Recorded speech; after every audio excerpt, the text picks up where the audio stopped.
kebersihan hidup sehari-hari dari anak berkebutuhan khusus.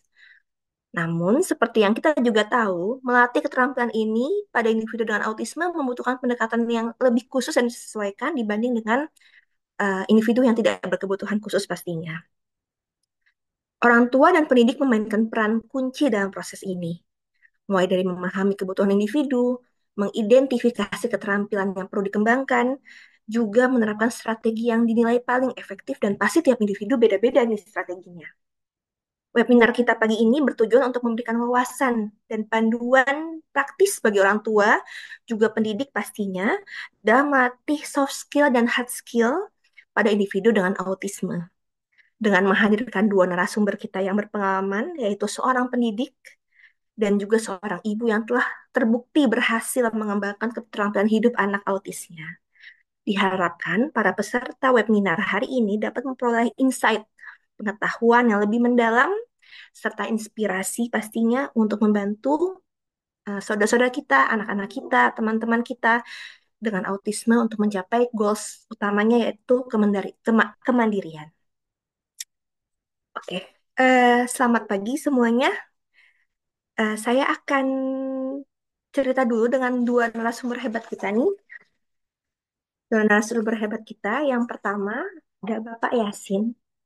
Beliau ini sudah malang melintang ya di dunia ini, di dunia uh, uh, pendidikan anak berkebutuhan khusus pastinya. Beliau itu lahir di Jogja ya Pak ya, dan Iya, punya pengalaman yang Masya Allah sekali. Beliau mendirikan sekolah autis FN Yogyakarta, ada sekolah autis Bina Anggita Yogyakarta, di Magelang juga ada pendiri SLB Ma'arif Bantul dan pendiri Sekolah Vokasi Inklusif Yogyakarta. Masya Allah sekali. Sertifikat workshopnya juga sudah banyak sekali, tidak perlu dilakukan lagi. Ada ABA for Autism, AIT, Basic Speech Therapy, dan banyak yang lainnya. Beliau ini sekarang hobinya itu traveling ya Pak ya, sama olahraga. Dan pendidikan terakhirnya itu ada di pendidikan luar biasa di UNY. Lalu profil yang narasumber kedua kita, Ibu hebat yang Masya Allah, Ibu Mah. Sekarang domisili di Jakarta, kegiatan terakhirnya menulis buku dan sebagai seorang pebisnis kuliner juga ya Bu ya. Sebelumnya malah melintang dunia perbankan juga. Dan terakhir, beliau pastinya menjadi seorang ibu bagi anak berkebutuhan khusus yang Masya Allah sekali prestasinya sudah bisa kita, mungkin nanti Ibu bisa ceritakan prestasi-prestasi anak Ibu. Hari ini saya, Giswinda, akan menemani para peserta dan narasumber untuk kita ngobrol talk show bersifat dua arah. Jadi nanti kalau ada pertanyaan silahkan jangan lupa tanyakan di chat room.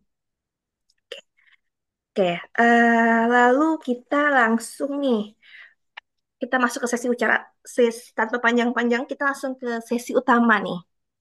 Sebenarnya kan saya sendiri punya anak berkebutuhan khusus nih, Pak, Bu. Jadi pasti banyak banget pertanyaan yang ada di kepala saya dan juga mungkin para peserta webinar hari ini. Mungkin saya ke Pak Yasin dulu nih, Pak. Oke.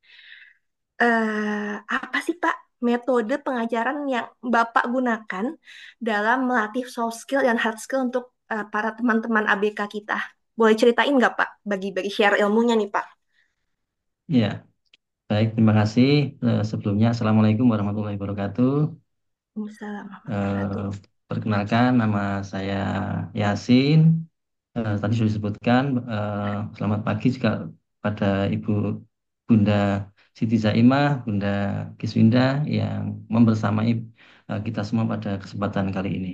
Mudah-mudahan pada kesempatan kali ini nanti bisa mendapatkan banyak manfaat terkait dengan pendidikan anak-anak berkebutuhan khusus, kaitannya dengan bagaimana kita mempersiapkan soft skill maupun hard skill untuk anak-anak berkebutuhan khusus, khususnya untuk anak-anak autis.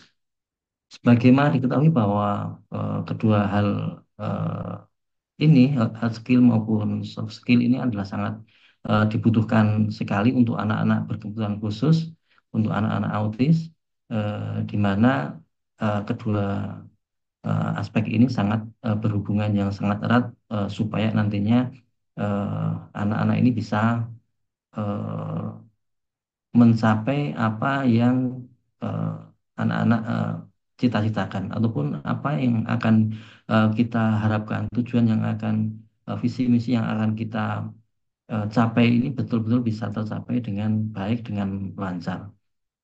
Metode yang kami pergunakan di dalam melakukan pendidikan pada anak-anak berkebutuhan khusus ini, untuk anak-anak autis ini adalah dengan cara memberikan contoh yang bisa diberikan kepada anak-anak. Kemudian kita membimbing kepada anak-anak ini, setelah mereka anak ini kita bimbing, kemudian utamanya adalah kita bimbing dengan mungkin bimbingan di uh, prom dengan penuh, kemudian juga promnya eh, secara bertahap kita kurangi, akhirnya promnya itu tidak prom secara langsung, promnya hanya sekitar prom instruksi saja, dan kemudian hanya kita awasi saja dari tidak begitu dekat, kemudian kita menarik diri dari prom yang kita lakukan ini, dan akhirnya anak ini bisa mandiri, bisa melakukan kegiatan ataupun skill yang kita harapkan tadi. Jadi metode kita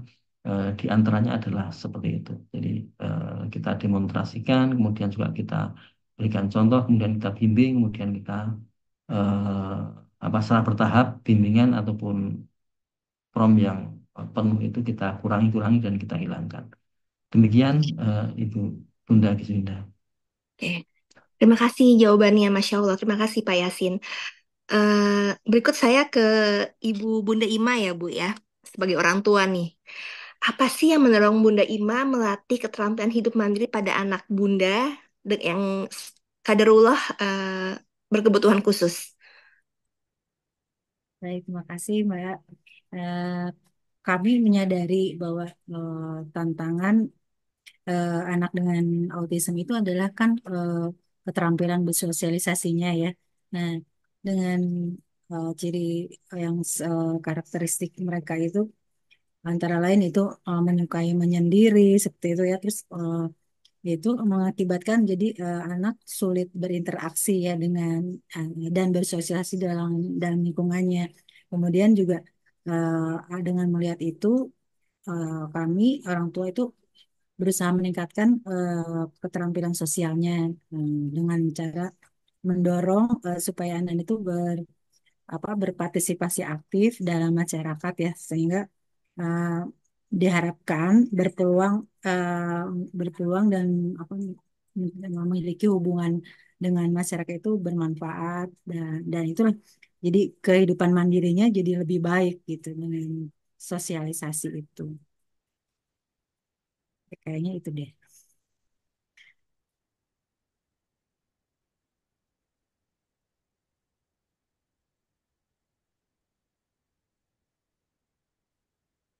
Bagis, mute, di mute. Ada kesalahan teknis tadi, Suaranya maaf. ada kedengaran, Mbak. Iya, maaf ada kesalahan teknis tadi dari gadget saya.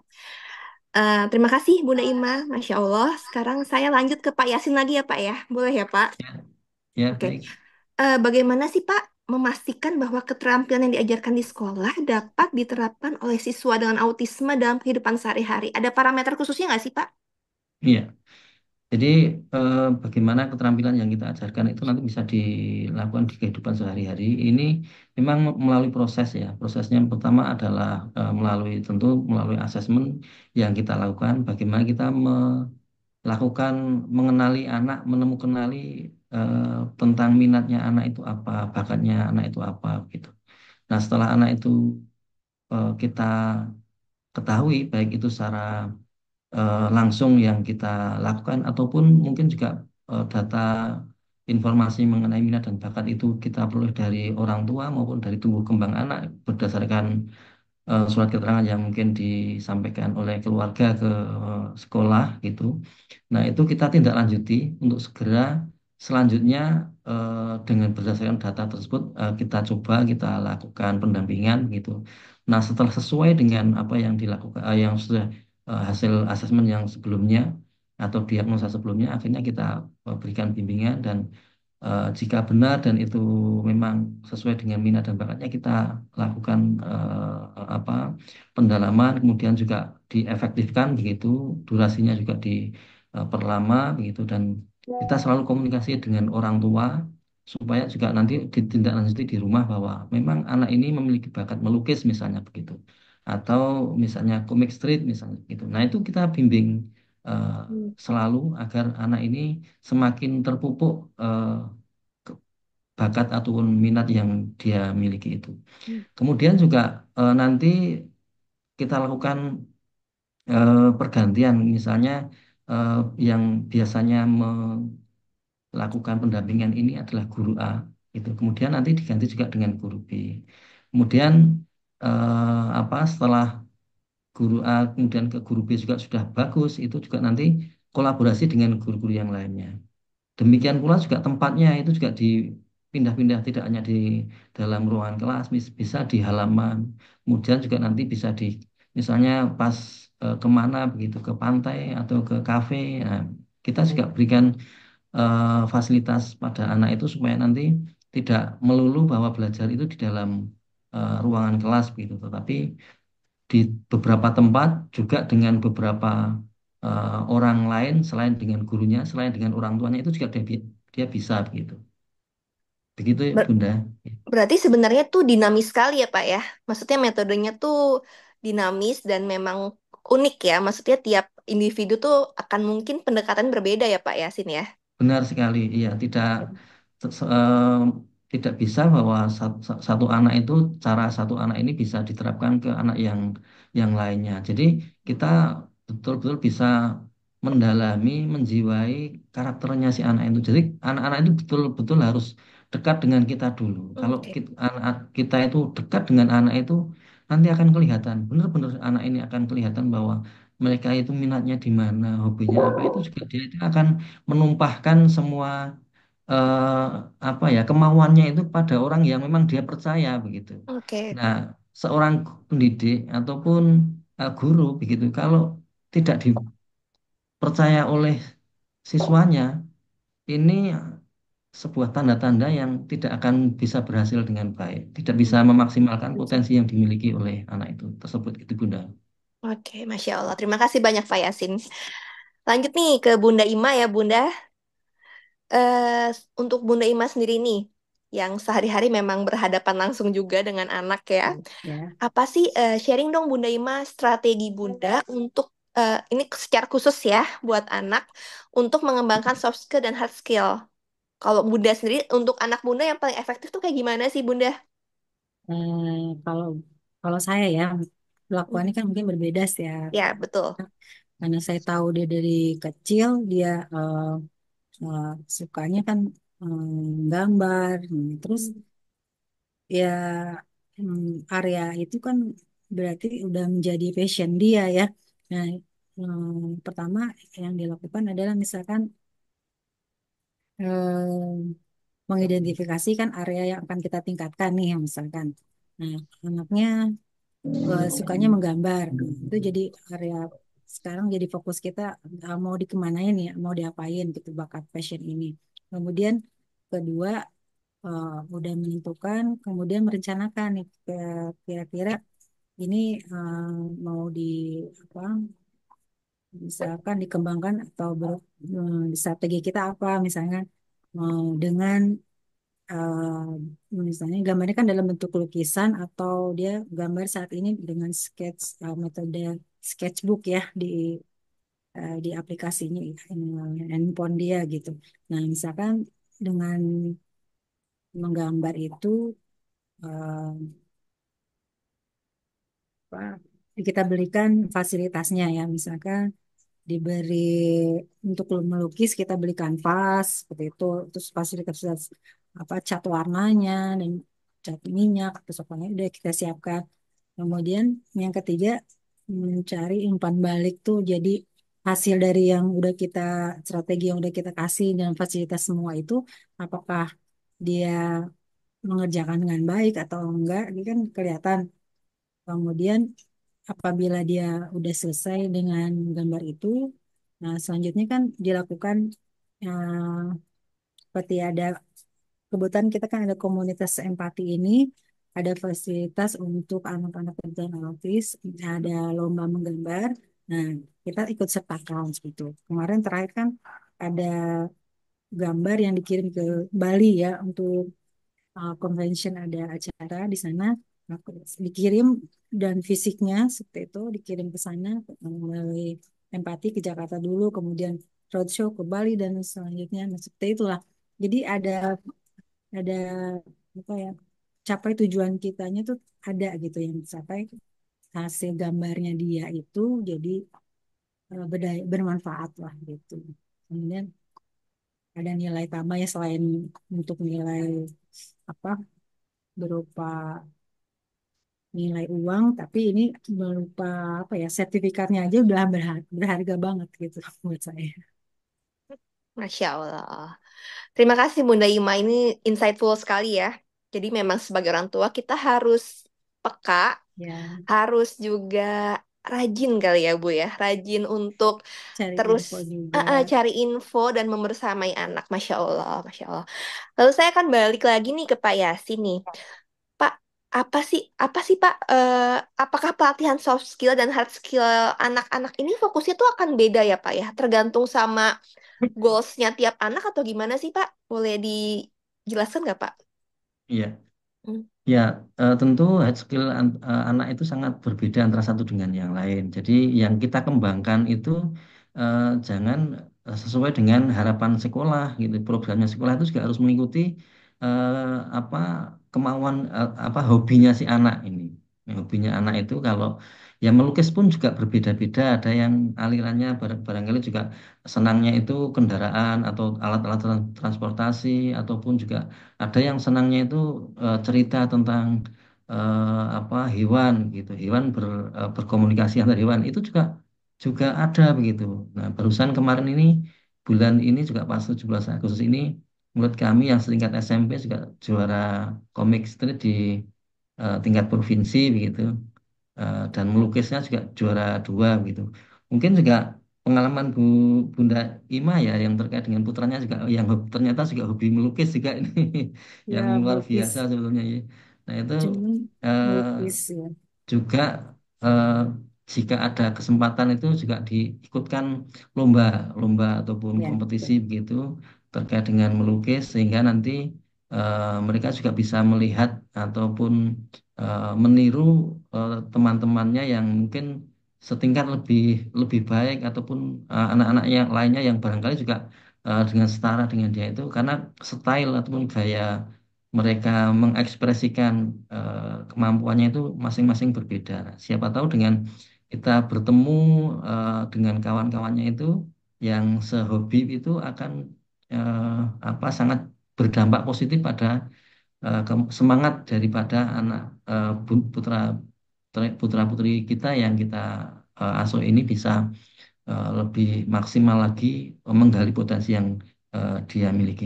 Jadi style ataupun gaya ataupun mungkin barangkali tempatnya ataupun barangkali bahannya itu juga barangkali anak-anak itu juga antara satu dengan yang lain berbeda itu juga tidak apa-apa. Barangkali yang pertama kali belum bisa dengan cat air itu bisa juga dengan menggunakan krayon dulu. Jadi secara bertahap tidak harus langsung cat air dan lain sebagainya. Tetapi kita melihat anak itu sendiri. Tapi kalau anak itu bisa langsung barangkali juga diperkenalkan saat air itu juga boleh sekali, tidak masalah. Hmm. Nje. Oke. Kalau senangnya juga apabila mungkin musik ataupun barangkali menari atau juga hard skillnya di bidang matematika ya kita fasilitasi, kita eh, turuti begitu anak-anak yang memiliki kemampuan seperti itu.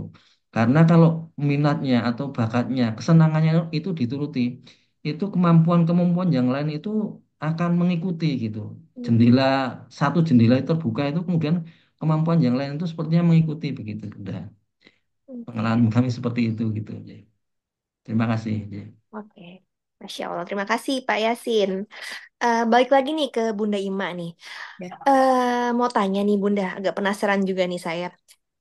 Bagi itu dong Bunda pengalaman ya, pengalaman tentang apa sih titik momen di mana sih Bunda tuh kayak ngelihat kok ini si Abang, kemudian ya si Abang itu menunjukkan kemajuan signifikan ya dalam dan keterampilan hidup mandiri. Maksudnya apa sih titiknya Bunda ngerasa, oh Masya Allah nih kok ini kemajuannya di luar ekspektasi ya Hmm. gitu. Itu ceritain dong Bunda. Ya, itu kan berproses ya tetap dari awalnya, dari mulai SD-nya dia reguler, SMP reguler, ya, TK-nya juga reguler ya kebetulan. Alhamdulillah, terus kemudian SMK-nya itu memang jurusannya kan dia multimedia di Budi Oke. Warman Jakarta. Nah, multimedia itu dari mulai itu dia terasa lah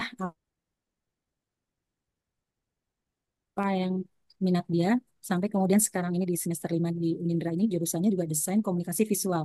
Nah, itu memang sangat mendukung sekali dengan karakter dia yang menyukai fashion menggambar itu ya. Nah, nah, tapi kalau di samping itu menggambar karena udah rutinitasnya dia. Tapi saya coba perkenalkan karena saya otaknya bisnis gitu ya, gimana dia supaya bisa berbisnis ke depannya. Nah, karena saya hobinya memasak atau membuat kue gitu ya. Nah, saya ikut libatkan dia dalam ini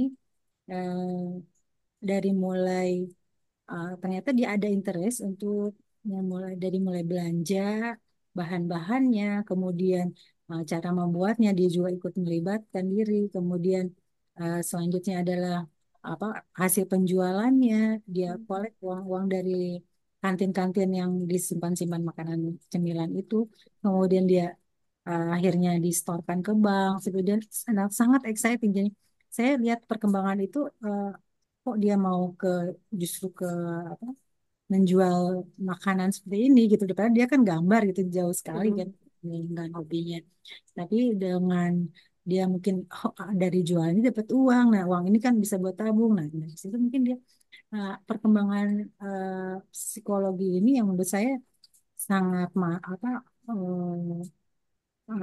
mengharukan gitu buat saya karena dia dari yang tidak mengerti nilai uang sekarang 50.000 per hari itu benar-benar harus harus itu setiap hari jadi tabungan dia. Itulah mungkin salah satu Hmm. saat ini ya fase ini yang saya rasakan gitu. Oke. Itu Hmm. bagus. Masya Allah. Mungkin tadi saya Hebat sekali mengaitkan juga Bunda. Misalnya. mengaitkan dengan tadi yang Pak Yasin bilang kalau kita akomodir passionnya nanti ada jendela lain yang terbuka mungkin itu benar-benar kelihatan ya Bang ya maksudnya untuk melukisnya diakomodir secara maksimal Masya Allah nanti di hal-hal lain juga terlihat luar biasa. Terima kasih Bunda Ima sharingnya. Sekarang saya balik lagi nih ke Pak Yasin nih. Ada nggak sih Pak contoh kasus di mana pendekatan tertentu berhasil nih membantu siswa dengan autisme dalam mengembangkan keterampilan hidup mandiri? Boleh di-share nggak Pak contoh Ya, kasusnya? ya contoh saya punya contoh kasus itu anak itu dari Banjarmasin. Jadi waktu itu anak ini memang kemampuan IQ-nya itu bagus sekali di atas rata-rata saya kira. Dan dia lebih suka belajar itu dengan melalui audionya dia. Dengan kalau dengan dia audio dan visualnya itu semua sama-sama aktif itu dia terganggu gitu sehingga dia mendengarkan rekaman mendengarkan apa itu dia cepat sekali gitu. Nah kalau diajarkan audiovisual mengajar saya ajarkan bacaan Al-Quran begitu itu susah sekali. Dia kalau ada sudah ketemu eh, huruf yang bergandeng begitu, dia sudah marah begitu, dia lari begitu. Terus nanti marahnya itu sampai lama. Lah akhirnya kalau berangkat itu kan kebetulan eh, bareng-bareng dengan kami begitu di mobil begitu. Nah saya bacain Al-Quran begitu, baca Al-Quran. A'udzubillahi minasyaitonirrajim seperti MTQ begitu yang akan kita lombakan begitu. Saya bacakan begitu.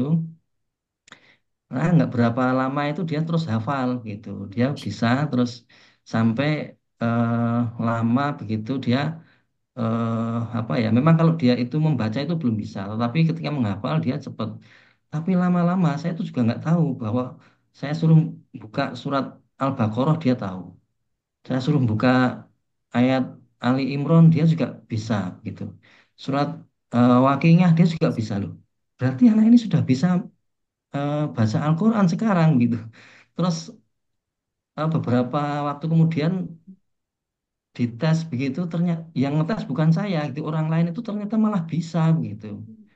Wah, ini luar biasa sekali malah saya yang ngajari alif bakta itu susah sekali, tapi dia belajar dengan cara tersendiri begitu untuk membacanya, untuk mendengarkannya yang seni baca Al-Quran itu ya alhamdulillah dia bisa sampai ke tingkat kabupaten itu juara satu, kemudian tingkat provinsi juara satu, sampai ya kalau masuk di tingkat nasional itu waktu itu tidak bisa mendapatkan apa eh, Ya, ya. nomor gitu karena tidak bisa mendapatkan juara karena lawannya itu anak-anak dari tunanetra gitu. Nah, kalau anak tunanetra apa dia dari si duduknya, dari sikapnya. Kalau dalam penjurian MTQ itu kan ada adab ya. Adabnya itu kan dia sudah eh, nilainya sudah bagus sekali karena dia bisa anteng, bisa Iya. khusyuk, bisa tumak ninah gitu.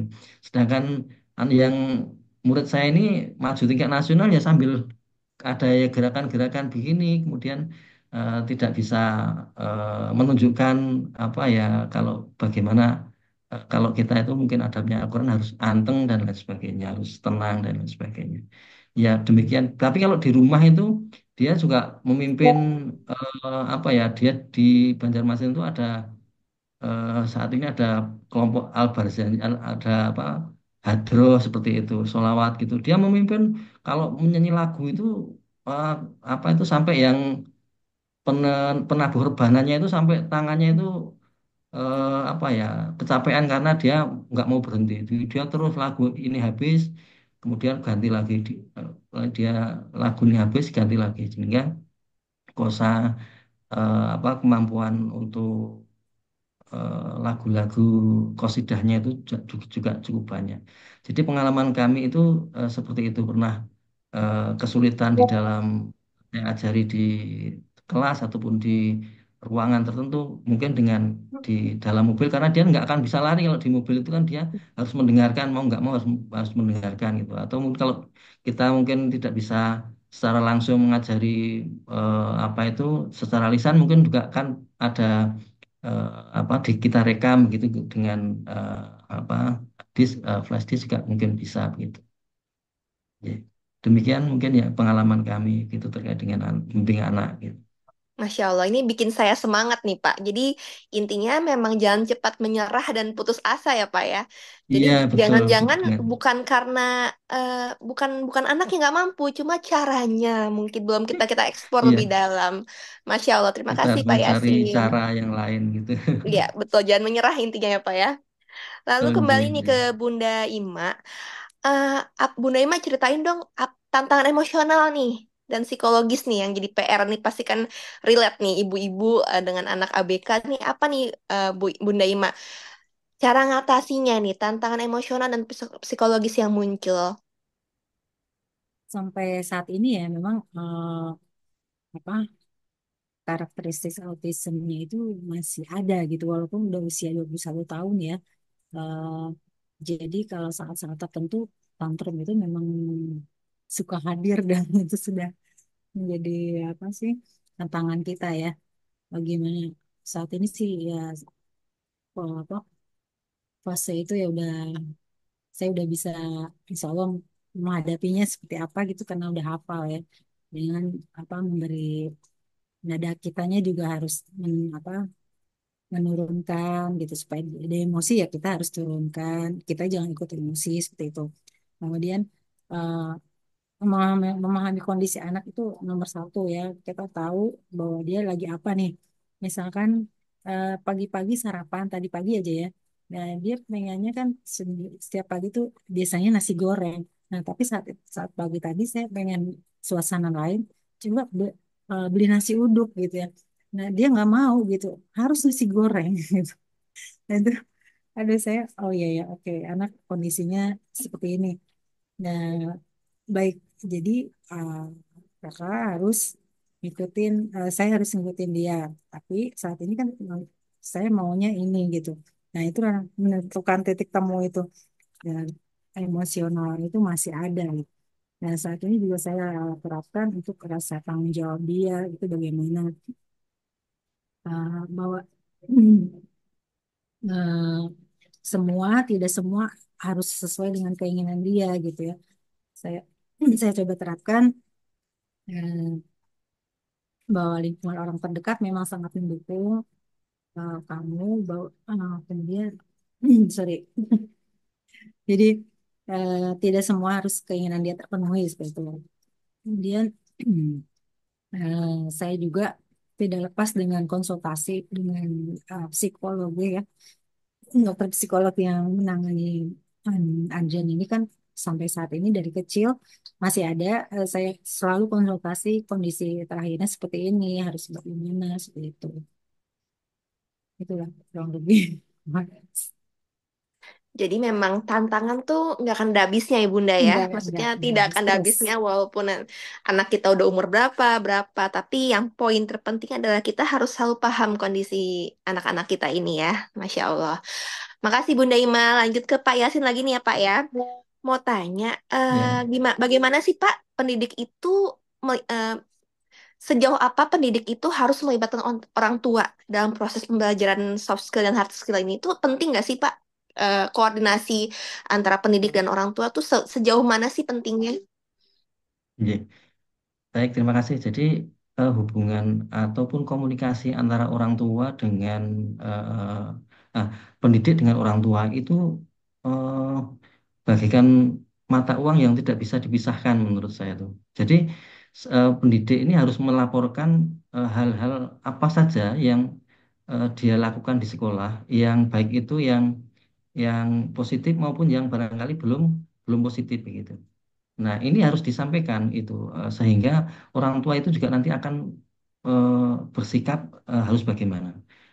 Demikian juga orang tua juga harus komunikatif dengan gurunya. Ini misalnya dari rumah itu dia belum sarapan. Dari rumah mungkin memang tidurnya belum baru dini hari baru bisa tidur dan lain sebagainya. Ini juga harus disampaikan supaya nanti di sekolah itu apabila ada permasalahan emosi ini gurunya bisa memahami begitu. Nah, kalau di tempat kami di sekolah autis ini eh, selain kami menuliskan setiap hari kegiatan-kegiatan yang dilakukan oleh anak, dilaporkan ke orang tua, ada buku penghubung.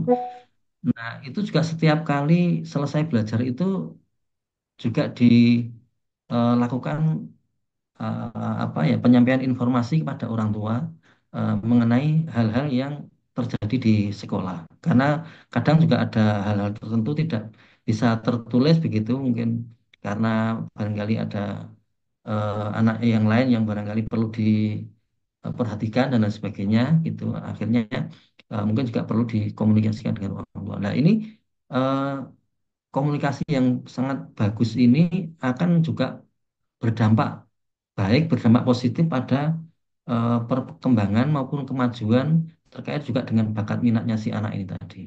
Kalau hubungan komunikasi yang baik, jadi tidak hanya belajar di sekolah saja. Kalau di tempat kami memang ada home visit gitu ya. Jadi bagaimana anak-anak yang belajar di sekolah ini setelah belajar di sekolah itu di rumah itu bagaimana? Itu setidaknya satu semester itu 2 sampai 3 kali di dalam apa home visitnya begitu. Sehingga kalau orang tua itu dikunjungi gurunya itu kan senang sekali.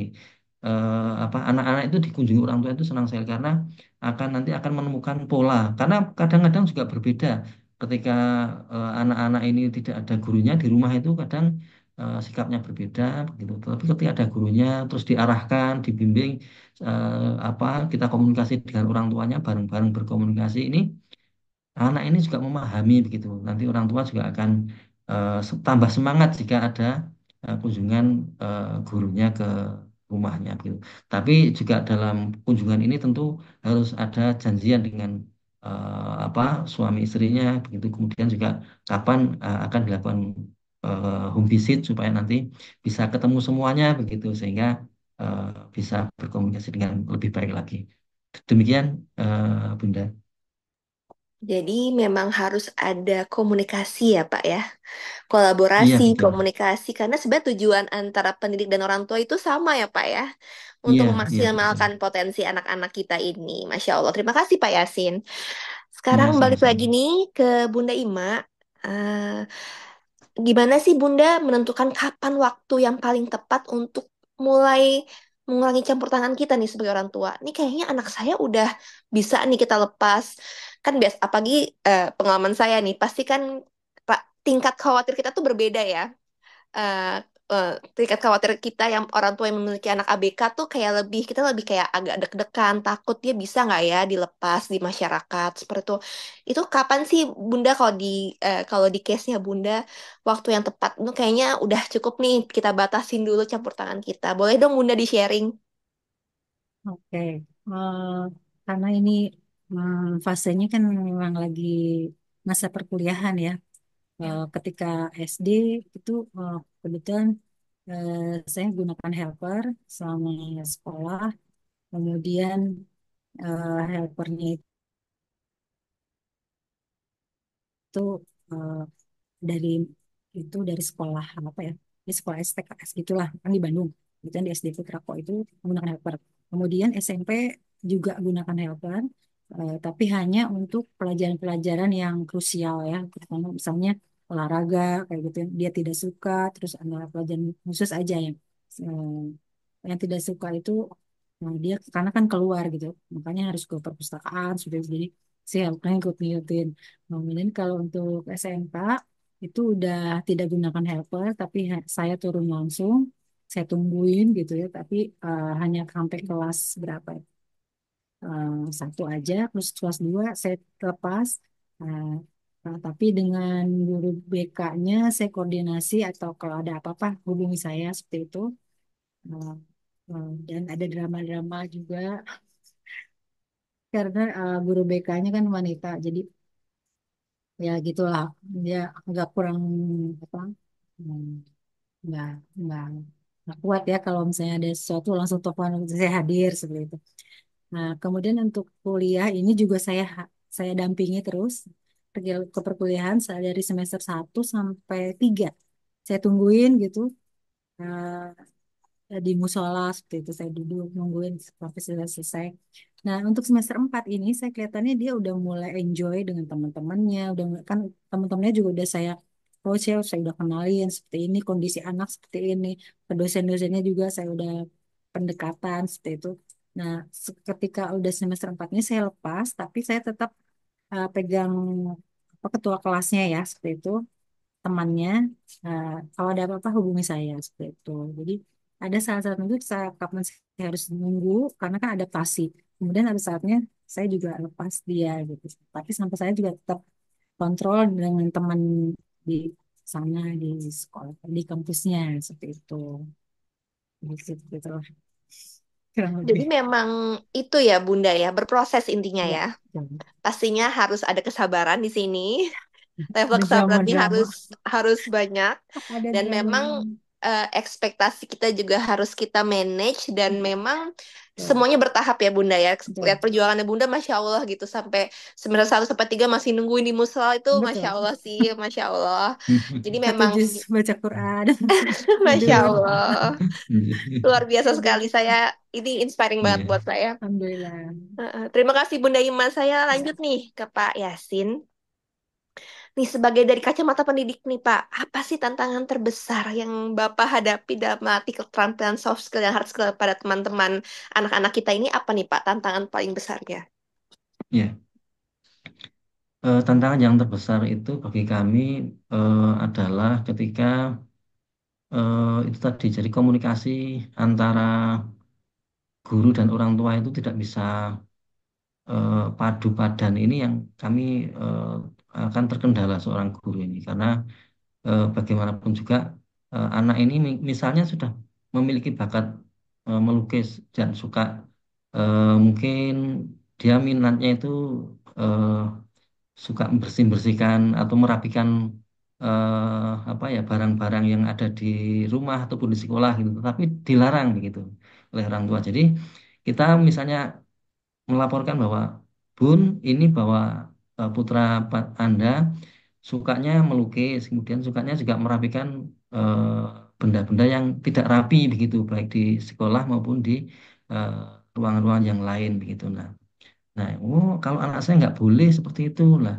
Inilah yang kadangkala anak itu juga hal-hal tertentu yang dia sebetulnya suka kemudian dilarang, ini anak itu menjadi apa ya, marah begitu. Secara emosional itu mereka menjadi kurang kurang dihargai kemampuan yang hobi ataupun minatnya yang dia miliki itu. Karena kadang juga anak itu minatnya atau bakatnya itu nanti juga bisa berkembang, bisa beralih ke tidak hanya itu saja maksud saya begitu, bisa berkembang ke yang lain, ya bersih-bersih juga apa merapikan itu nggak apa-apa. Kalau misalnya suka melukis, kemudian juga suka dengan bidang yang lain lagi, misalnya boga, suka juga dengan misalnya membatik. Nah itu ini pun juga diperbolehkan, nggak usah ini hanya satu saja misalnya gitu itu ya. Tapi memang ada pilihan diarahkan oleh orang tuanya, monggo nanti bersama-sama dengan guru bisa berkolaborasi dengan baik. Jadi kalau demikian itu tantangan yang dihadapi guru itu menjadi ringan gitu karena visi dan misi orang tua itu sama, itu untuk memandirikan putra-putri tercintanya itu bisa padu padan, sejalan begitu, tidak saling bertentangan gitu. Terima kasih. Begitu Bunda. Berarti selama visi misi antara pendidik dan orang tua tuh bisa kita sinergikan, insya Allah tantangannya tuh bisa dihadapi sama-sama ya Pak ya, gitu ya Pak ya. Benar sekali, benar sekali. Iya, Oke, iya. oke. Terima kasih nih Pak Yasin, Masya Allah Bunda Ima, ini luar biasa. Saya yakin bukan cuma saya peserta webinar hari ini juga banyak banget insight yang masuk nih buat saya pribadi dan juga semoga bermanfaat buat para peserta webinar hari ini. Ini saya buka sesi pertanyaan di chat room. Kita lihat nih waktunya bisa 3 sampai 5 pertanyaan dan ini ada nanti kalau ada pertanyaan yang paling menarik nanti ada satu buku nih dari Bunda Ima yang kebetulan Bunda Ima ini adalah penulis. Nanti insya Allah dapat hadiah Wah, nih dari Bunda Ima. yes, yes. Alhamdulillah. Masya Allah. Nih ada yang masuk nih Pak. eh Oke, pertanyaan dari Ibu Yeni Suryadi. Apakah ada celah anak dengan autisme itu bisa memiliki empati yang baik? Ini mungkin Iya. Pak Yasin dulu jawab ya, nanti baru Bunda Ima. Oh iya. Gimana Pak Yasin? Baik, terima kasih. Jadi saya punya cerita yang eh, membuat kita itu sangat terenyuh dengan dedikasi anak-anak autis yang sangat luar biasa. Mungkin kita bisa menangis kalau melihat itu. Jadi anak-anak ini bagaimana dia berlaku itu, bagaimana kita memperlakukan saja. Jadi ketika anak itu kita perlakukan eh, baik, dihargai, dihormati, kemudian juga diarahkan dengan baik, itu juga sama, anak itu akan memperlakukan kita itu sama dengan orang tua melakukan pada kita. Jadi timbal baliknya itu sama. Jadi ada peristiwa ini, jadi ada orang tua ini yang sakit, bundanya itu sakit. Eh, Menurut kami yang ada di Bogor itu bundanya itu sakit. Eh, karena kakak-kakaknya itu eh, sudah tidak jadi satu gitu, mungkin sudah ada yang kuliah, ada yang sudah bekerja begitu. Nah, yang ada di rumah itu hanya si ragilnya yang membersamai bundanya itu. Nah, ketika sakit, yang ada itu hanya putranya itu. Nah, putranya itu yang bontot ini, yang ngerawat dia, yang membuatin minum, yang membuatin sarapannya, makannya, disuapi, di eh, minumnya juga dipakai persis sama seperti ketika bundanya dulu itu memperlakukan dia saat dia masih kecil, dia masih saat dia sakit itu sama persis gitu. Sehingga anak-anak seperti ini itu adalah anugerah dari Allah Subhanahu wa taala, dari Tuhan yang harus kita perlakukan baik, harus kita sayangi supaya nanti mereka itu menyayangi lebih daripada yang apa yang kita sudah kita lakukan itu. Itu nyata terjadi. Tidak hanya murid itu saya itu saja, murid yang kami yang ada di Jogja juga itu juga seperti itu. Ibundanya sakit itu dirawat dengan penuh kasih sayang oleh anak ini. Jadi kalau saya diceritain itu saya tuh sampai mohon maaf ya, saya tuh sampai nangis gitu ya Allah. Luar biasanya anak ini dengan kasih sayangnya dengan orang tuanya itu melebihi daripada kakak-kakaknya yang dalam tanda kutip mungkin tidak ada permasalahan begitu. Begitu Bunda pengalaman kami. Matur nuwun. Benar sekali nih Pak, saya bisa relate nih karena kebetulan saya punya dua anak, satu kaderullah berkebutuhan khusus, satunya lagi tidak, dan saya ngeliat memang anak berkebutuhan khusus ini ketulusan hatinya tuh Masya Allah sih. Maksudnya mereka punya level, mungkin mereka belum tahu caranya, cara untuk menunjukkannya, tapi secara level ketulusannya tuh menurut saya luar biasa sekali sih anak-anak ini ya. Masya Allah. Terima kasih Pak Yasin sharingnya. Kalau ke Bunda Ima nih, Bunda Ima, menurut Bunda Ima gimana nih dari pengalaman Bunda sehari-hari ini level empati gitu, itu gimana Bunda?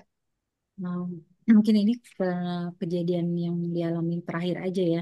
Ketika waktu itu saya habis membuat kue seperti itu kan, tangan agak semutan seperti itu ya. Terus aduh, aduh Kak, nih mama sakit nih tangannya. Saya oke, ya baik. Mama sini, aku pijat. Terus dia dengan bahasanya kan masih bahasa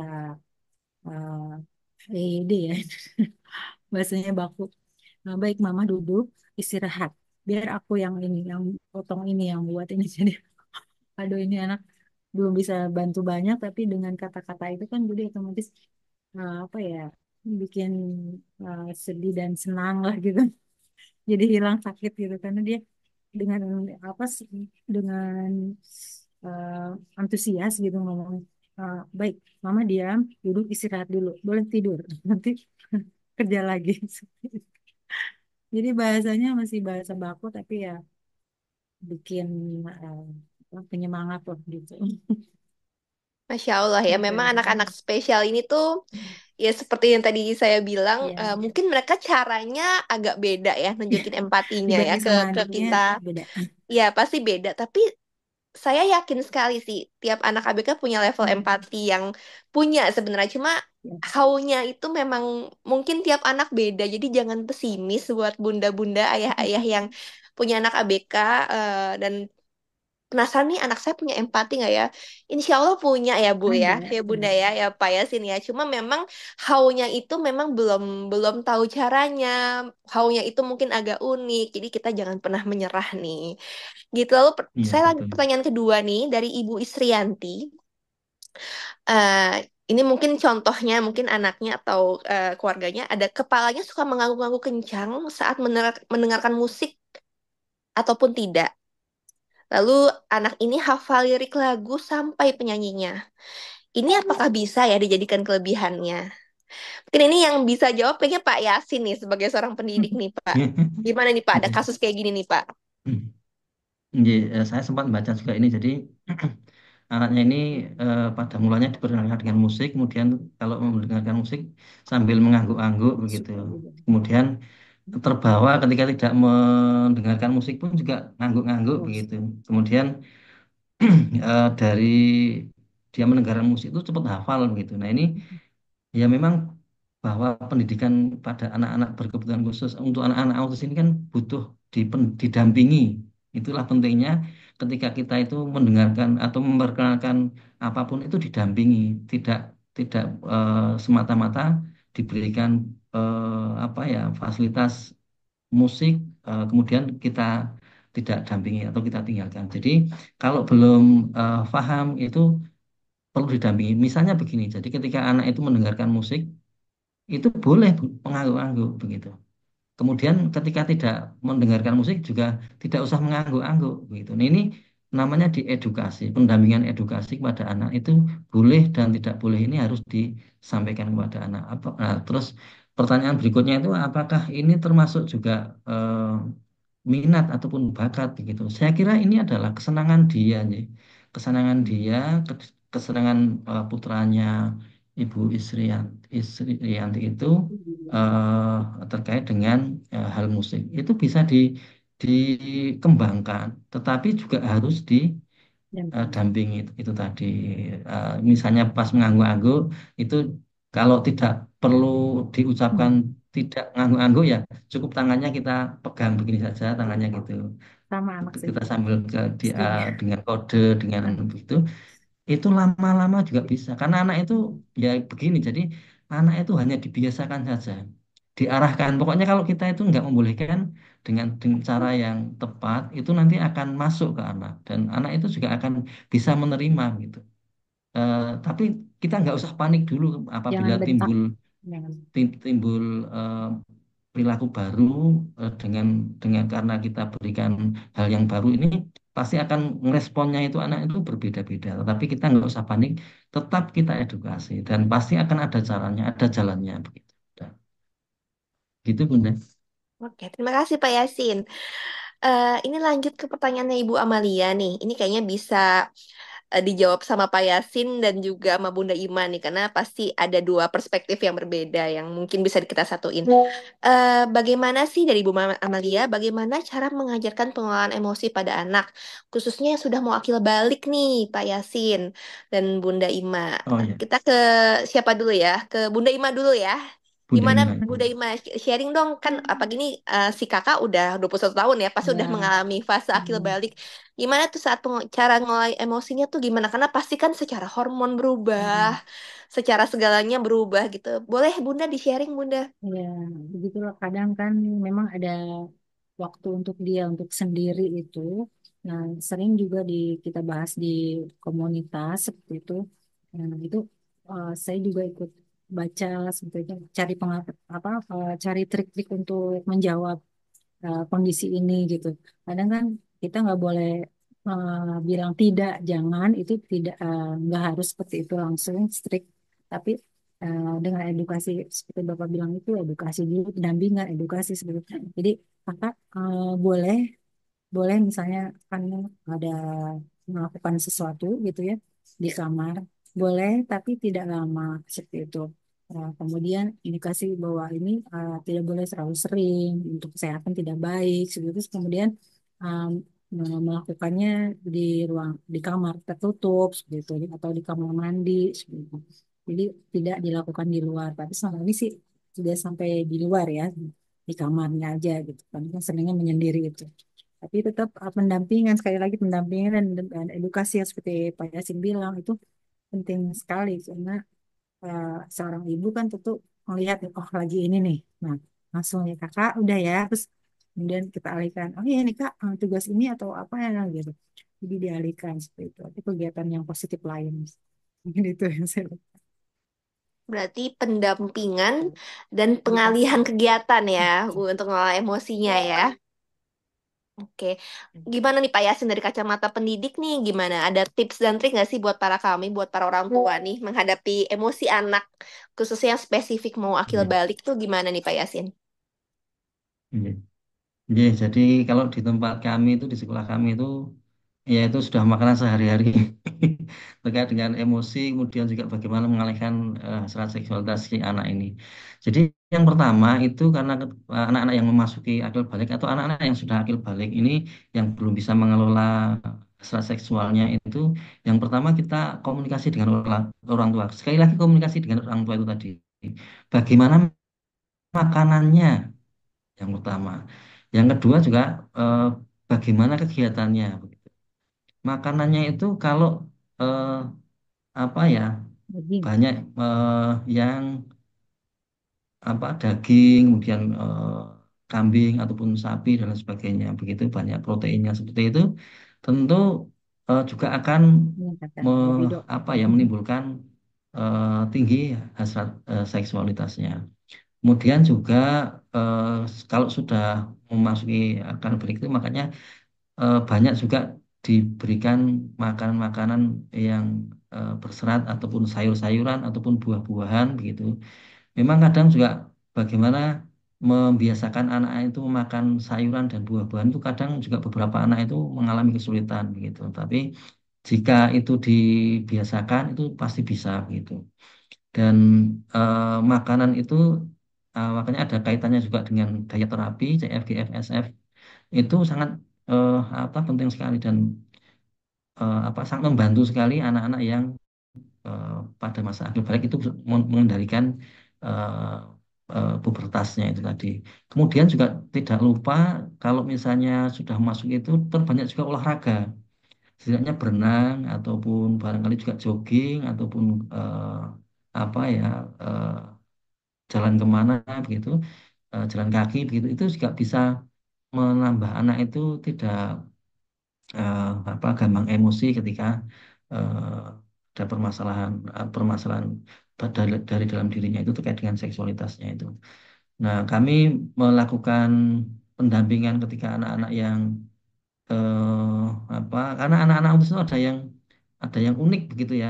Ketika ada eh, cewek yang cantik gitu, maunya meluk aja begitu. Nah, ini yang perlu diedukasi gitu, perlu kita edukasi ke anaknya juga, ke orang tuanya juga gitu. Maksudnya itu tadi kita orang tuanya kita kalau murid kita lah gitu ya, kita murid kita itu ataupun anak-anak kita itu eh, sekali lagi adalah makanannya.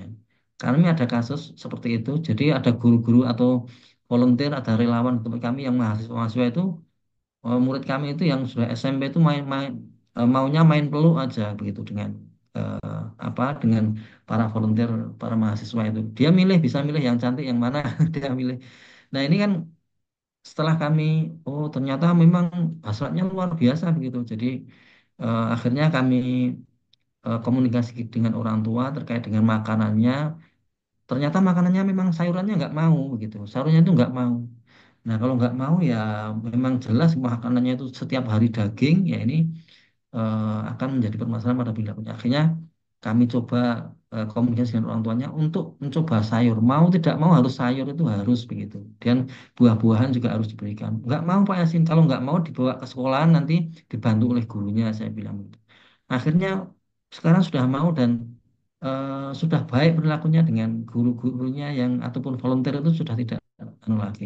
Nah itu contoh kami yang kami lakukan dari sudut pandang guru ya. Mungkin kalau dari hal tersebut mungkin juga tidak mempan, barangkali juga bisa konsultasi dengan dokter eh, yang sudah berpengalaman pada menangani anak seperti ini.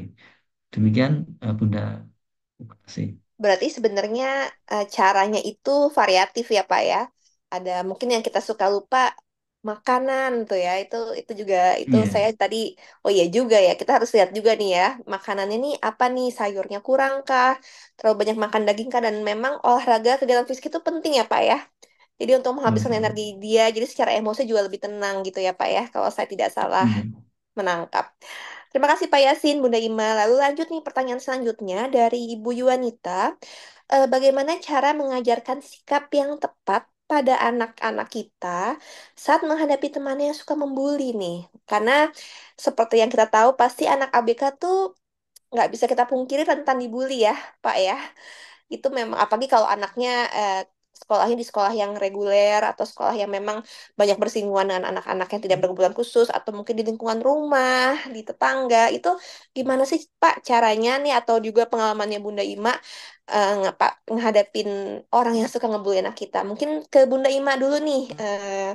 Ada nggak Ya, sharing-sharingnya dulu Bunda Ima?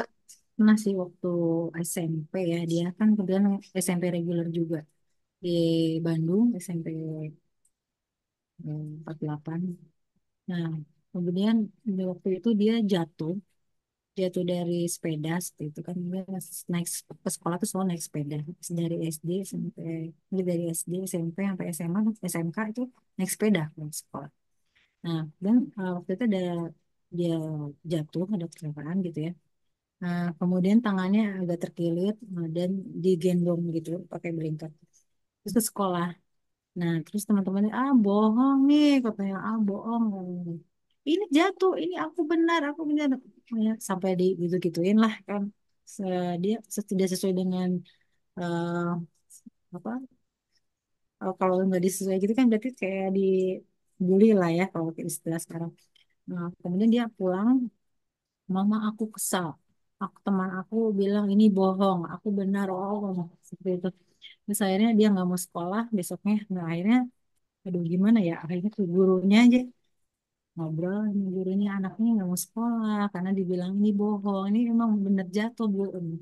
Terus akhirnya gurunya komunikasi dan semua teman di kelasnya datang ke rumah gimana caranya supaya dia masuk sekolah minta maaf semua dan dia nggak mau keluar kamar udah gitu akhirnya ayo kak ini teman-teman mau minta maaf padahal kemarin tuh mereka apa salah seperti itu dan akhirnya keluar dan eh, baik ini benar kan sakit iya iya benar adil peluk-peluk pokoknya eh, suasana di rumah tuh banyak anak-anak. Aduh, terharu juga mereka. Tapi ini memang sekali lagi peran guru itu sangat penting karena kan mereka di sekolah ya seperti itu. Jadi kegiatan anak-anak itu kan menurutnya sama guru gitu kalau di sekolah. Ya, salah satu contoh drama gitu. Masya Allah, terima kasih Bunda sharingnya. Kalau dari kacamata Pak Yasin bagaimana nih Pak? Ya, baik, terima kasih. Jadi kalau eh, bully itu juga terjadi tidak hanya di barangkali sekolah reguler, sekolah inklusif ya Bunda. Iya. Barangkali juga di sekolah di tempat kami itu juga ada di sekolah antar anak autis yang mereka sudah maju itu sudah apa ya sudah meningkat, komunikasinya sudah baik, soft skillnya sudah meningkat. Itu juga kadang membuli temannya yang tidak bisa bicara begitu. Itu juga Hmm. ada.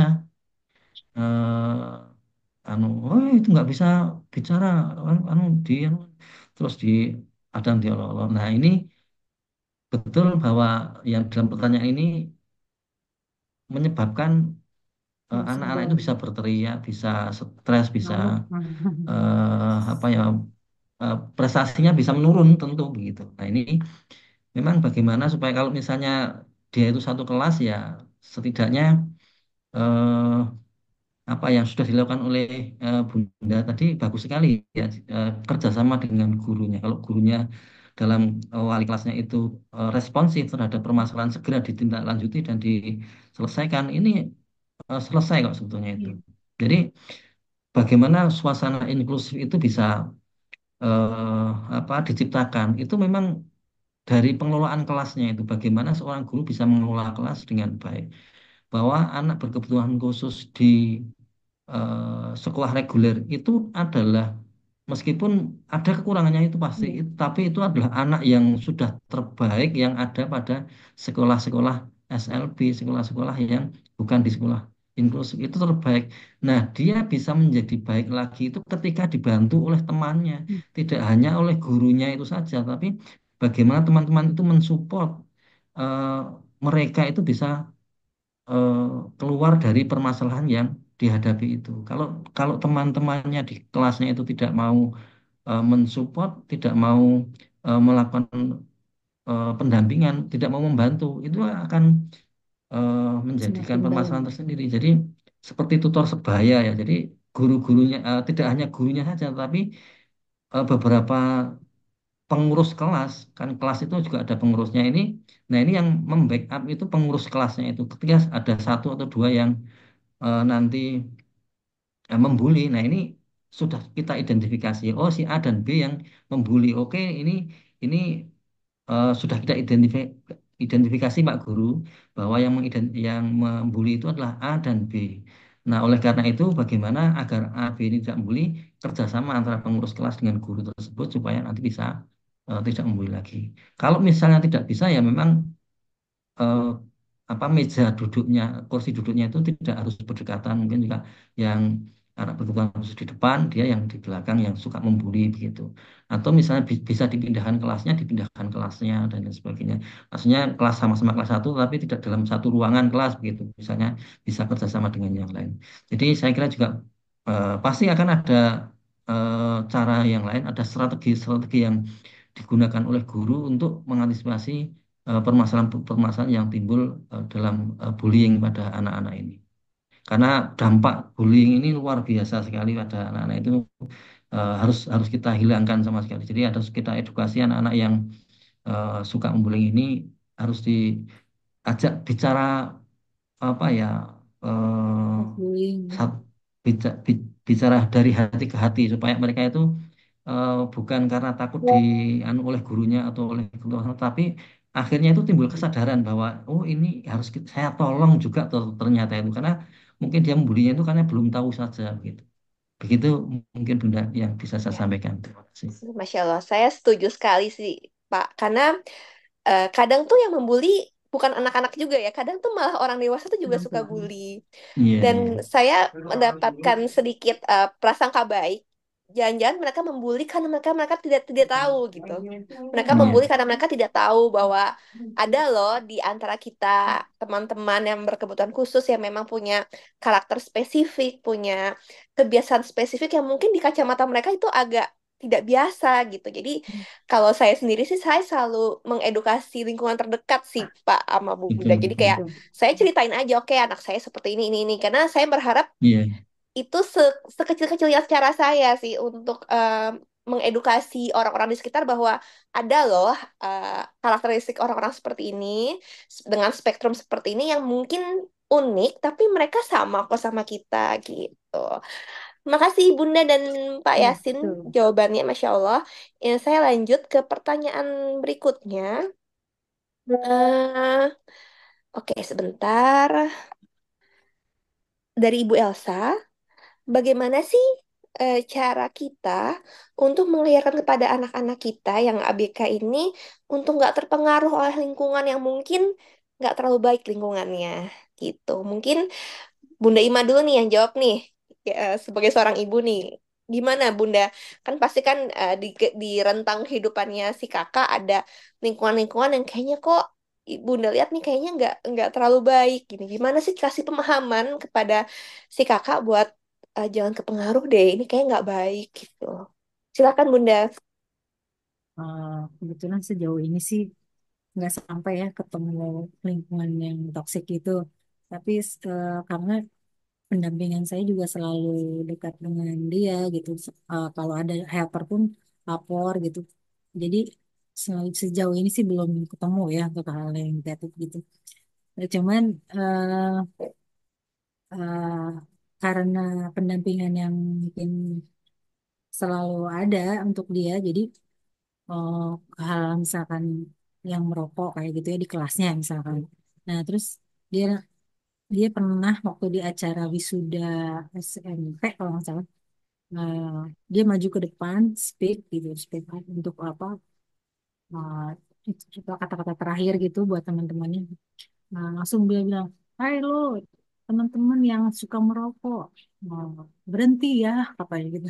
"Stop," katanya gitu. Pokoknya gitu. Jadi malah dia jadi apa semua tepuk tangan dan memberi eh, seperti olokan, tapi ya menurut saya itu speaker yang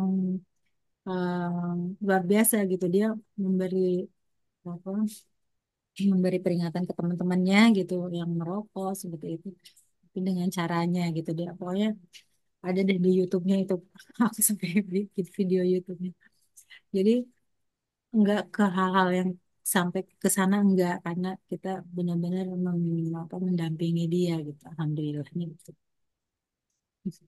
Berarti alhamdulillah sejauh ini dengan pendampingan yang maksimal Ya, guru juga eh, sejauh guru ini juga ya ikut. Mm, Bunda ya ya, jadinya belum tidak terpapar ya Bunda ya. ya. Jadi Mm, bagaimana kita sebagai orang tua terus dampingin walaupun nih anak sudah mm. besar kita harus terus memfilter ya Ya, Bunda ya. betul betul. Mana sih lingkungan yang baik buat anak saya, lingkungan yang tidak baik untuk anak saya. Masya Allah. Terima kasih Bunda Ima. Mm. Kalau dari perspektifnya pendidik gimana nih Pak Yasin? Gimana sih Pak caranya?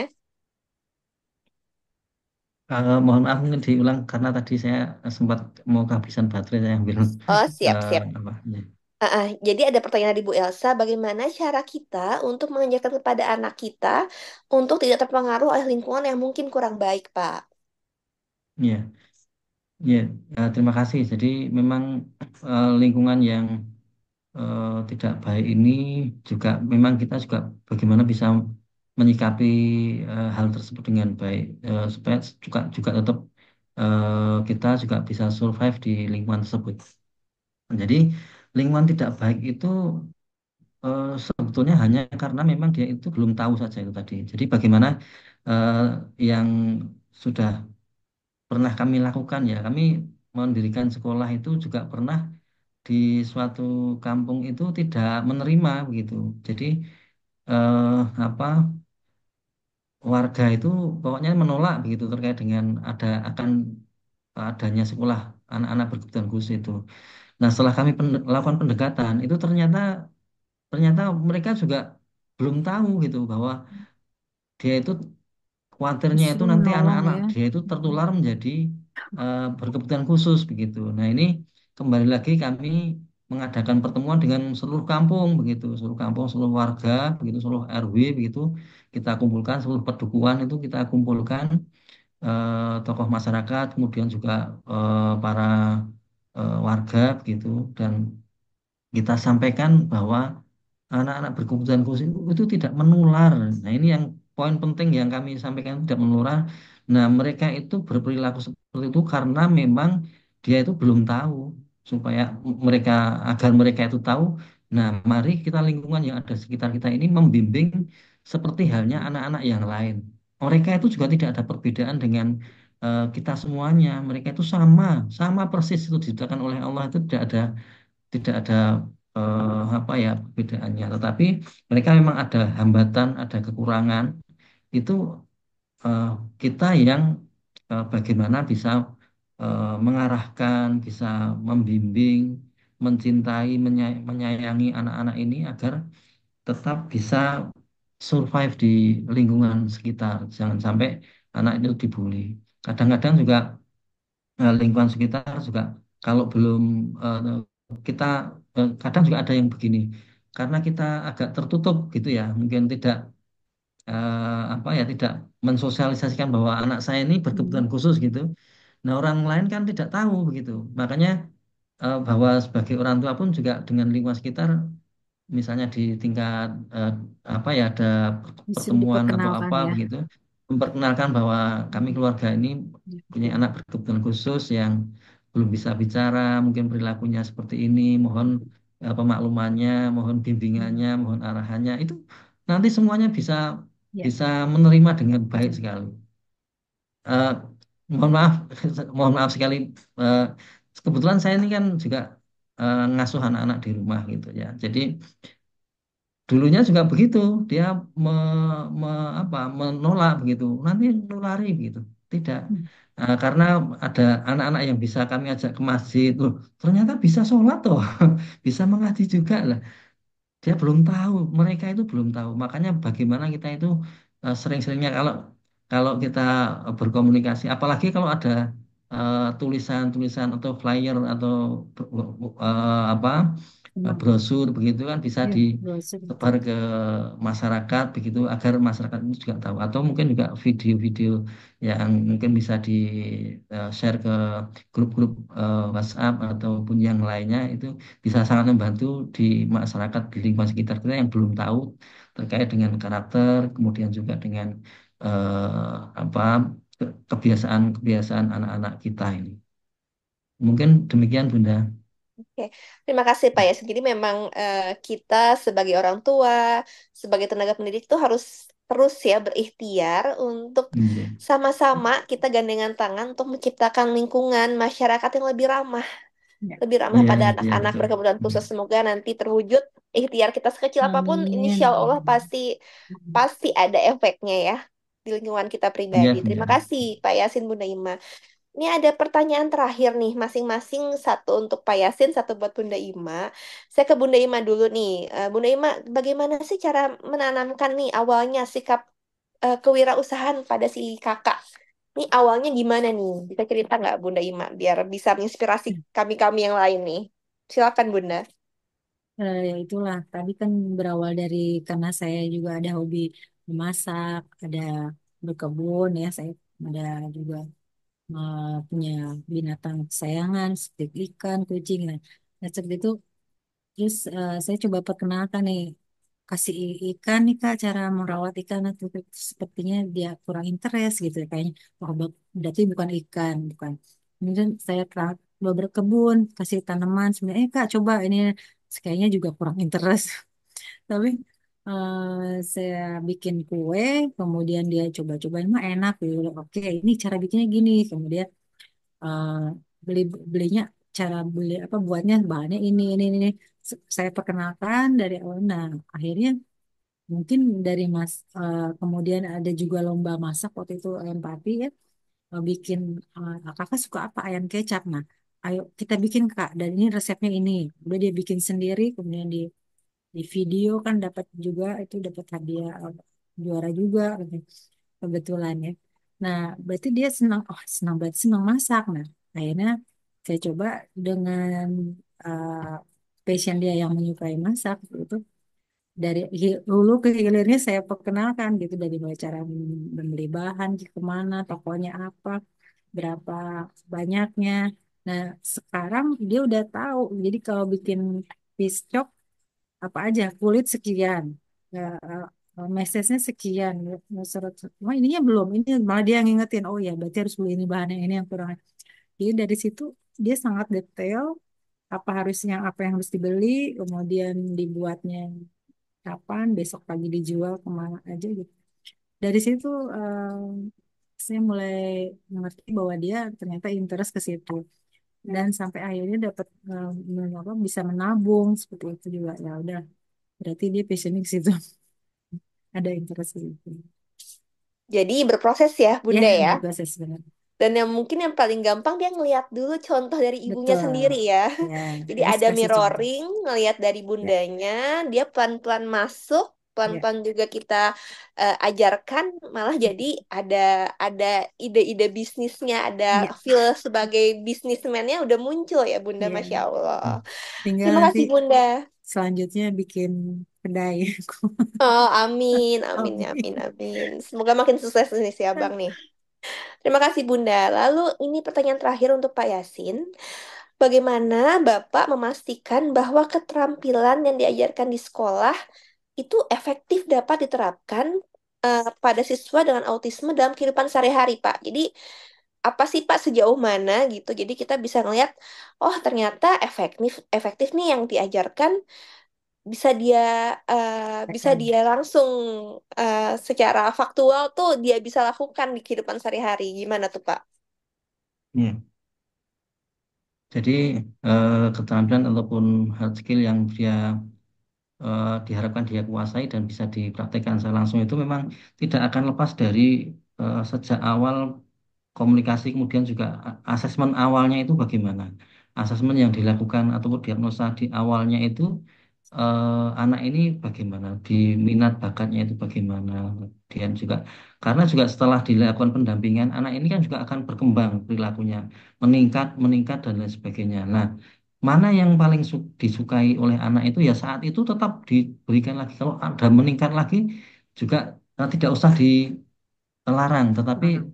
diberikan pendampingan di fasilitasi saja tidak apa-apa. Karena anak ini masih dalam tahap perkembangan itu nantinya akan eh, menemukan sendiri yang passionnya dia yang paling dia suka itu yang mana. Kadang anak-anak itu tidak hanya satu bidang saja, tapi ada beberapa yang dia sukai, ada yang dia bakatnya itu bermacam-macam, tidak hanya satu. Nah, ini yang nanti tinggal kita bagaimana mengarahkan, memanage antara kemampuan yang ada di sekolah, kemudian juga di generalisir di rumah, kemudian juga di lingkungan sekitarnya, sehingga bisa efektif dan bisa diterapkan di rumah maupun di lingkungan sekitarnya. Demikian Bunda Winda. Oke, terima kasih banyak Pak Yasin. Aduh, alhamdulillah, masya Allah. Ini Sama-sama. sebenarnya kalau kalau diturutin masih banyak pertanyaan-pertanyaan dari para peserta webinar kita. Cuma Hmm. sayang sekali dengan terbatasnya waktu, jadi tidak semua bisa kita akomodir. Tapi semoga nanti ada lain kesempatan, insya Allah, untuk kita bisa saling sharing lagi ya Pak ya Bunda ya. Nah, Insya ini Allah. kembali kan tadi katanya untuk satu pertanyaan yang paling menarik nih akan ada hadiah dari Bunda Ima. Nih Bunda Ima yang mana nih Bunda Ima nih? Dari tadi banyak pertanyaan Bunda Ima yang mana nih? Memot Bunda Ima nih pengen ngasih hadiah nih. Pilih aja sama Bunda. Oh, aku yang milih nih, nggak Iya, apa-apa nih. bebas. Oke, aku pilih Ibu Elsa ya. Pertanyaan Ibu Elsa yang tadi. selamat mendapatkan satu buku dari Bunda Ima. Semoga Setelah bermanfaat. semoga bukunya bermanfaat nanti. Setelah ini mungkin bisa dikoordinasikan dengan tim empati. Alamatnya ya. Iya, terima kasih Bunda Ima dan Ibu Elsa. Lalu setelah ini saya mau minta dong kata-kata penyemangat nih dari dua narasumber hebat kita yang ilmunya, Masya Allah, ya, daging banget nih hari ini. eh Kasih dong pesan untuk kami, para ibu-ibu, para ayah-ayah, para pendidik yang mungkin kadang jatuh bangun, mungkin kadang ngerasa semangat, kadang ngerasa putus asa. Boleh dong Pak Yasin, Bunda Ima, kita dikasih sedikit enlightenment gitu, kata-kata penyemangat. Mungkin dari Pak Yasin dulu nih Pak. Ya, baik, terima kasih Bunda Winda. Jadi terkait dengan eh, kata-kata saya kepada Bunda, pada ayah, ayah Bunda, bahwa kadang orang ini fluktuatif, kadang semangatnya luar biasa, kadang juga semangatnya itu menurun begitu. Nah ini perlunya kita ini selalu juga memiliki sebuah komunitas yang yang kita yang sama, misalnya eh, komunitas orang tua yang barangkali juga berkebutuhan khusus begitu, mungkin dalam lingkup tertentu begitu, sehingga nantinya kalau misalnya ada sesuatu yang barangkali ada permasalahan itu bisa dikomunikasikan dengan rekan-rekannya, ataupun juga ada konsultan yang sudah terbiasa dilakukan, sehingga semangat ketika semangatnya itu ketika menurun itu bisa eh, apa tambah lagi semangatnya. Dan tidak lupa bahwa semua yang Bunda dititipkan amanah oleh Allah Subhanahu wa taala, oleh Tuhan Yang Maha Kuasa ini adalah anugerah kepada panjenengan semuanya, karena saya yakin bahwa inilah anak-anak inilah nanti yang akan menolong kita nanti di surganya Allah Subhanahu wa taala. Harapan kita adalah demikian. Ya, kita selalu semangat untuk tetap memperlakukan anak itu sebagaimana mestinya. Anak ini adalah anak istimewa yang eh, bagaimanapun kita akan dibawa kemana itu adalah bagaimana kita memperlakukannya. Kalau kita memperlakukannya dengan baik, diarahkan sesuai dengan minat dan bakatnya, insya Allah akan Siap. diberikan jalan kemudahan yang terbaik. Demikian dari kami, ada kurang lebihnya mohon maaf, dan mudah-mudahan apa yang kami sampaikan bisa ada manfaatnya, dan apabila ada hal-hal yang kurang berkenan, kami mohon maaf yang sebesar-besarnya. Masya Allah, Terima terima kasih. kasih banyak Pak Yasin Assalamualaikum nih. warahmatullahi Kata wabarakatuh. Waalaikumsalam. Kata-kata Anda tuh bikin saya sebagai orang tua jadi Adem ya. berkaca-kaca.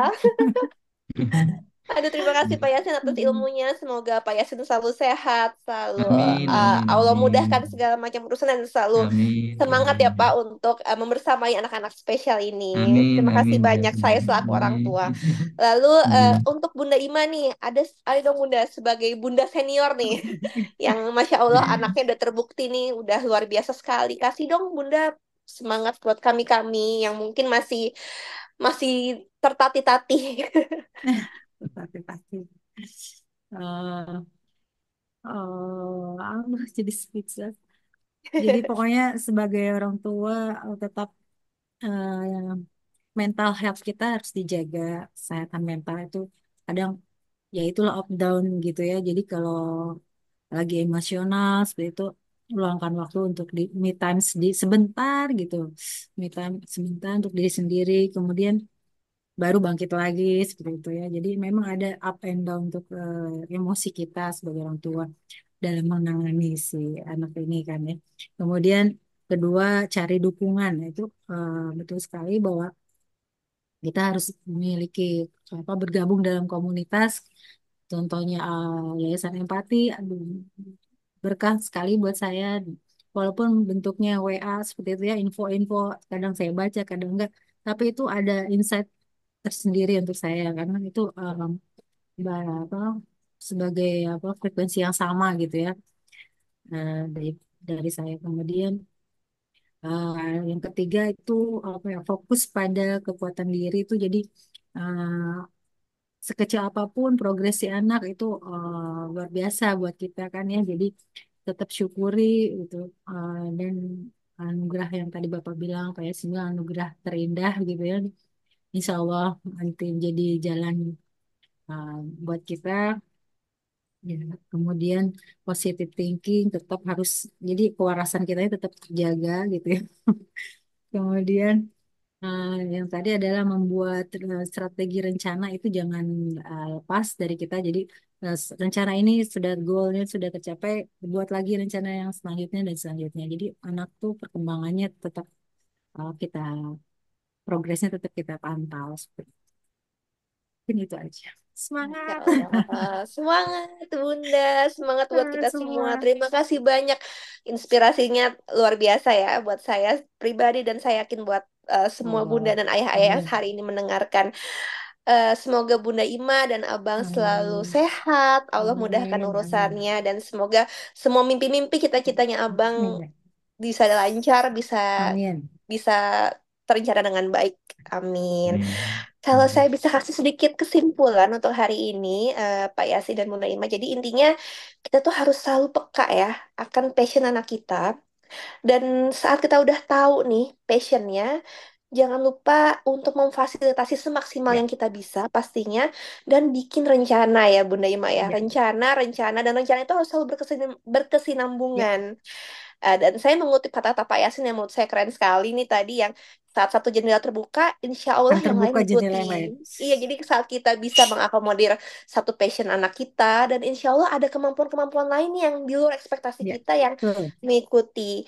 Tantangan akan selalu ada sampai kapanpun pastinya, tapi yang harus selalu kita pahami adalah kita harus paham juga kondisi anak ini gitu. Kita paham keterbatasannya. Jadi kita harus selalu sabar menghadapi segala tantangan dan pastinya hubungan kita sebagai seorang orang tua dan pendidik harus selalu punya sinergi yang positif karena tujuan kita sebenarnya sama kok. Kita pengen anak-anak ini tuh mandiri, anak-anak ini bisa mengembangkan potensi mereka. Masya Allah. Terima kasih sekali lagi saya ucapkan kepada dua narasumber hebat hari ini, Pak Terima Yasin dan Bunda Ima. kasih. Saya juga ingin menginformasikan Yayasan Empati untuk selalu memberikan dukungan kepada keluarga empati melalui gerakan Be Kind, Be Strong. Jangan lupa untuk mengikuti sosial media dari Yayasan Empati, yaitu Instagram Yayasan @Yayasan Empati dan TikToknya @seputar autisme untuk informasi mengenai tips dan penanganan anak dengan autisme. Terima kasih sekali lagi saya udah nggak tahu terima kasihnya udah banyak banget karena saya memang jujur sangat insightful sekali. Terima kasih juga buat para Terima peserta kasih. yang sudah hari ini sudah bergabung pertanyaannya yang sangat banyak. Saya dan mewakili tim empati juga minta maaf jika ada salah-salah kata jika tidak bisa mengakomodir semua pertanyaan. Semoga kita bisa selalu semangat sebagai orang tua, sebagai pendidik, sebagai keluarga untuk mengusahakan yang terbaik untuk anak-anak kita dan menciptakan lingkungan yang lebih ramah pada anak-anak dengan kebutuhan khusus dan terus terus berupaya untuk mengembangkan hard skill dan soft skill anak-anak kita semua. Selamat siang, semoga selalu Iya, sehat iya. selalu dan semoga weekend yang menyenangkan. Assalamualaikum warahmatullahi wabarakatuh. Waalaikumsalam warahmatullahi Alamatnya jangan lupa wabarakatuh. tadi yang menang. Iya, siap Bu.